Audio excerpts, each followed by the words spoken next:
Hello বন্ধুরা, আপনারা দেখছেন বিএম নিউজ টিভি। জানিয়ে দেব আজকে সর্বসেরা আপডেটগুলি। প্রথমেই থাকছে সংবাদ শিরোনাম। রান্নার গ্যাস সিলিন্ডার নিয়ে বড় সিদ্ধান্ত কেন্দ্রের। চালু হচ্ছে অন্নপূর্ণা ভান্ডার, মহিলারা পাবেন মাসে ৩,০০০ টাকা। মাসে মাসে রোজগার ৭ লক্ষ টাকা, কিভাবে করবেন খরচ দিশেহারা দম্পতি। ৩৫ বছরে প্রথমবার সিপিএমকে হারিয়ে সিঙ্গুরে সমবায় সমিতি নির্বাচনে জয়ী তৃণমূল। পুলিশ নিষ্ক্রিয়, আক্রান্ত স্বামীকে নিয়ে থানার সামনে ধর্নায় কামদুনি টুম্পা। সোশ্যাল মিডিয়ায় আলাপ, প্রেমিকাকে বাড়ি থেকে ডেকে ধর্ষণ করে খুন যুবকের। মহিলাদের জন্য সুখবর, কলকাতার পথে চলবে লেডিস স্পেশাল বাস। উপনির্বাচনে বগদা জিতলে তৃণমূল কর্মীদের পুরস্কার প্রতিশ্রুতি, খাদ্যমন্ত্রীর মন্তব্যে সরগোল। মুখ ফেরাচ্ছে শহর, পূর্ণ ক্ষত খতিয়ে দেখতে আজ নবান্নে বৈঠক মমতার। সংবিধানের কপি নিয়ে সংসদের গেটে দাঁড়ালেন তৃণমূলের সাংসদরা। এতক্ষণ শুনছিলেন সংবাদ শিরোনাম, এখন বিস্তারিত। তার আগে আপনাদের কাছে একটি বিশেষ অনুরোধ, আপনারা ভিডিওটি ৫ মিনিট পর্যন্ত দেখুন, আর ভিডিওটি ভালো লাগলে ভিডিওটিতে একটি লাইক করে দিয়ে চ্যানেলটি সাবস্ক্রাইব করে পাশে থাকা বেল আইকনটি প্রেস করুন এরকম নিত্য নতুন আপডেট সবার আগে পেতে। রান্নার গ্যাস সিলিন্ডার নিয়ে বড় সিদ্ধান্ত কেন্দ্রের। এখনকার দিনে অধিকাংশই বাড়িতে কাঠ কয়লায় রান্না হয় না, বাড়িতে এখন রান্না হয় গ্যাসের মাধ্যমে। বাড়িতে বাড়িতে রান্নার গ্যাস সিলিন্ডার পৌঁছে দেওয়ার জন্য কেন্দ্রের তরফ থেকে একের পর এক প্রকল্প গ্রহণ করা হয়ে আসছে। তবে দেশের নাগরিকদের অভিযোগ, সহজে গ্যাস সিলিন্ডার পেলেও রান্নার গ্যাসের দাম মেটাতে গিয়ে হিমশিম খেয়ে যাচ্ছে অনেকেই। রান্নার গ্যাস সিলিন্ডারের দাম নিয়ে কেন্দ্র ভর্তুকি থেকে শুরু করে ছাড়ের একাধিক ঘোষণা করা হয়, তারপরেই রান্নার গ্যাস সিলিন্ডারের দাম কমে অনেকটাই। এখন 14.2 কেজি ওজনের রান্নার গ্যাস সিলিন্ডার স্থান বিশেষে কোথাও বা 829 টাকা, কোথাও বা 852 টাকায় পাওয়া যাচ্ছে।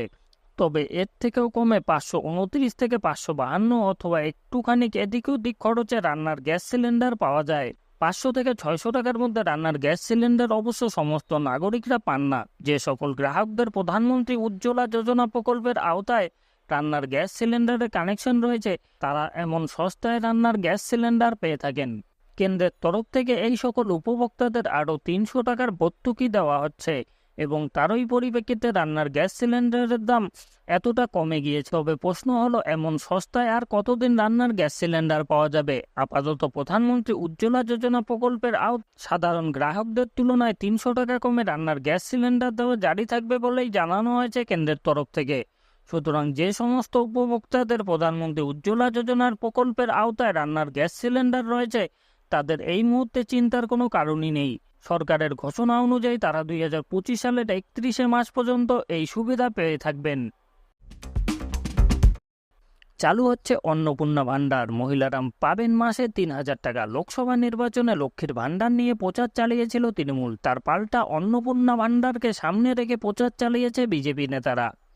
বিজেপির রাজ্য সভাপতি সুকান্ত মজুমদার থেকে শুরু করে বিরোধী দলনেতা শুভেন্দু অধিকারী অন্নপূর্ণা ভান্ডারকে সামনে রেখে ভোট প্রচার করেছিলেন।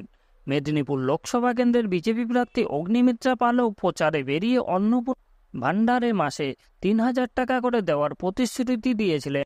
মেদিনীপুর আসনটি বিজেপির হাতছাড়া হলেও কেন্দ্রে পুনরায় ক্ষমতায় বিজেপির নেতৃত্বাধীন এনডিএ সরকার। সোমবার সকালে মেদিনীপুরে সদর ব্লকের গুড়গুড়িপাড়ায় ফ্ল্যাগ শুরু হতে চলছে অন্নপূর্ণা ভান্ডার। আবেদনের দিনক্ষণ জানিয়ে টাঙ্গানো ফ্ল্যাক্সকে ঘিরে চাঞ্চল্য এলাকায়। মিলবে ৩,০০০ টাকা, তবে কবে থেকে আবেদন জানানো যাবে তার দিনক্ষণ উল্লেখ করে টাঙ্গানো হলো ফ্ল্যাগ। কর্মের জন্য বিজেপি নেতাদের কাছে যোগাযোগ করার কথাও উল্লেখ করা হয়েছে ফ্ল্যাক্সে, যা নিয়ে রাজনৈতিক তরজা তুঙ্গে। যদিও বিজেপির অভিযোগ, তৃণমূলের পোস্টার রাজনীতিতে মানুষ বিভ্রান্ত হবে না। মাসে মাসে রোজগার ৭ লক্ষ টাকা, কিভাবে করবেন খরচ দিশেহারা দাম্পত্য। বর্তমান ইন্টারনেট পরিষেবায় সাধারণ মানুষের কাছে একটি গুরুত্বপূর্ণ বিষয় হয়ে উঠেছে, যার মাধ্যমে সাধারণ মানুষ রোজগারের পথ খুঁজে পাচ্ছেন, নিজেদের সমস্যার সমাধানেরও পথ খুঁজে পাচ্ছেন। তেমনি সাধারণ মানুষের সুবিধার্থে প্রকাশিত হচ্ছে বিভিন্ন ধরনের অ্যাপ। সাধারণ মানুষকে সুবিধা প্রদান করতে তেমনই একটি অ্যাপ হলো গ্রেপভাইন, যেখানে বিভিন্ন পেশার সাথে যুক্ত ব্যক্তিরা তাদের কর্মস্থল, বেতন, অর্থ নিয়ে নানান ধরনের আলোচনা করে থাকে। আর সেই অ্যাপে এক দাম্পত্য তুলে ধরেন তাদের সমস্যার কথা। যা এক স্যান্ডেলে শেয়ার করে ভাইরাল করে অ্যাপের সংস্থার সিইও শর্মিলি ত্রিপাঠী। খবর অনুযায়ী এক তরুণী দাম্পত্য কাজের সূত্রে থাকেন বেঙ্গালুরুতে। দুজনে অতি শিক্ষিত এবং কর্মরত। 30 বছর বয়সী সেই দাম্পত্য উভয়ে সফটওয়্যার ইঞ্জিনিয়ার। সেই সূত্রে ব্যাঙ্গালোরের একটি কোম্পানিতে কাজ করেন তারা। মাসিক বেতন রয়েছে ভালো পরিমাণের অঙ্ক, মাসিক ইনকাম 7 লক্ষ টাকা। কিন্তু সমস্যা হলো তাদের সমস্ত আশা ও চাহিদা সবকিছু মিটিয়েও সেই টাকার অধিকাংশ পরিমাণ জমা থাকে ব্যাংকে, যা তাদের দিশেহারা করে তুলছে। কিভাবে সেই টাকা খরচ করবে তা ভেবে পাচ্ছে না। সেই সমস্যার সমাধান পেতে শেষমেশে নেট দুনিয়ার দ্বারস্থ হচ্ছেন সেই তরুণী। বিজেপি করায় আক্রান্ত কাদমনি কাণ্ডের প্রতিবাদী মুখ টুম্পা কোয়েলের স্বামী। রবিবার সন্ধ্যায় নিউ টাউনের আনন্দ কেশরী এলাকায় একদল দুষ্কৃতীর হাতে আহত হন টুম্পার স্বামী। অভিযোগ, তৃণমূল আশ্রিত দুষ্কৃতীরা এই কাজ করেছে। এই ঘটনায় তিনি বিধাননগরের টেকনোসিটি থানার পুলিশের দ্বারস্থ হন। তবে পুলিশের ভূমিকা নিয়ে প্রশ্ন তুলেন টুম্পা। অভিযোগ, আনন্দ কেশরীর বাসিন্দা টুম্পার স্বামী কাজ থেকে ফিরে আর্ট কলেজের চায়ের দোকানে বসেছিলেন। ওই এলাকা দিয়ে যাচ্ছিল তৃণমূলের বিজয় মিছিল। সেই মিছিল থেকে একদল তৃণমূল কর্মী টুম্পার স্বামীকে ঘিরে ধরে। অসভ্য ভাষায় গালিগালাজের পাশাপাশি বেধড়ক মারধরও করা হয় বলে অভিযোগ। আহত অবস্থায় জিরানগাছা প্রাথমিক স্বাস্থ্যকেন্দ্রে ভর্তি করা হয় তাকে। সেখানে প্রাথমিক চিকিৎসা শুরু হয়। প্রাথমিক চিকিৎসার পর টুম্পা কোয়েল তার আক্রান্ত স্বামীকে নিয়ে নিউ টাউনের টেকনোসিটি থানায় যান। তার দাবি, অভিযোগ জানাতে গেলে টুম্পা কোয়েলের পরিচিত এক ব্যক্তিকে দিয়ে সাদা কাগজে সই করিয়ে নেওয়া হয়। অভিযোগপত্রে সামান্য ভুল রয়েছে বলে পুলিশকে জানান টুম্পা কোয়েল। তবে তা সত্ত্বেও পুলিশের তরফে অভিযোগপত্র সংশোধন করা হয়নি বলে অভিযোগ। মারধরের ঘটনায় মূল অভিযুক্ত রাজু নস্করের গ্রেপ্তারের দাবিতে টেকনোসিটি থানার সামনে ধর্নায় বসেন টুম্পা। সঙ্গে ছিলেন তার আক্রান্ত স্বামীও। মূল অভিযুক্ত গ্রেপ্তার না হওয়া পর্যন্ত ধর্না চলবে বলে জানান টুম্পা। এদিকে এই ঘটনার কথা জানাতে টুম্পা কোয়েল বিজেপির রাজ্য সভাপতি সুকান্ত মজুমদারকে ফোন করেন। সোশ্যাল মিডিয়ায় আলাপ, প্রেমিকাকে বাড়ি থেকে ডেকে নিয়ে গিয়ে ধর্ষণ করে খুন যুবকের।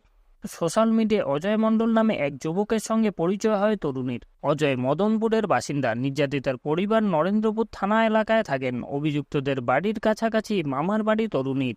গত 1 জুন ভোট দিতে গিয়ে মামার বাড়িতে যান তরুণী। সেখানেই ছিলেন। শুক্রবার রাতে 8টা নাগাদ বাড়িতেই ছিলেন তরুণী। অভিযোগ, তাকে ফোন করে ডাকে অজয়। তরুণী নির্দিষ্ট জায়গায় পৌঁছন। প্রেমিক সহ বেশ কয়েকজন মিলে তাকে ধর্ষণ করে। এদিকে রাত বাড়তে থাকলে তরুণীর খোঁজ খবর শুরু করেন পরিবারের লোকজন। বারবার ফোনে যোগাযোগ করার চেষ্টা করা হয়, তবে তরুণী ফোন ধরেনি। রাত 11টা নাগাদ তরুণীর মোবাইল সুইচ অফ হয়ে যায়। বড়াইপুর থানায় নিখোঁজ ডায়েরি করা হয়। রবিবার সকালে অচমকায় বাড়ির কাছে জলাশয়ে তার দেহ ভাসতে দেখা যায়। তড়িঘড়ি খবর দেওয়া হয় পুলিশকে। দেহ উদ্ধার করে ময়না তদন্তে পাঠানো হয়। পরিবারের লোকজনের অভিযোগ, অজয় ও তার বন্ধুরা ওই তরুণীকে ধর্ষণ করে এবং তারপরে খুন করে প্রমাণ লোপাট করার জন্য জলাশয়ে দেহ ভাসিয়ে দিয়েছে। তরুণীর পরিবারের অভিযোগের ভিত্তিতে পুলিশ অজয় সহ 2 জনকে গ্রেপ্তার করেছে। ধৃতদের বিরুদ্ধে খুনের মামলা রুজু করা হয়েছে। ধৃতদের আজ বড়াইপুর মহকুমার আদালতে তোলা হবে।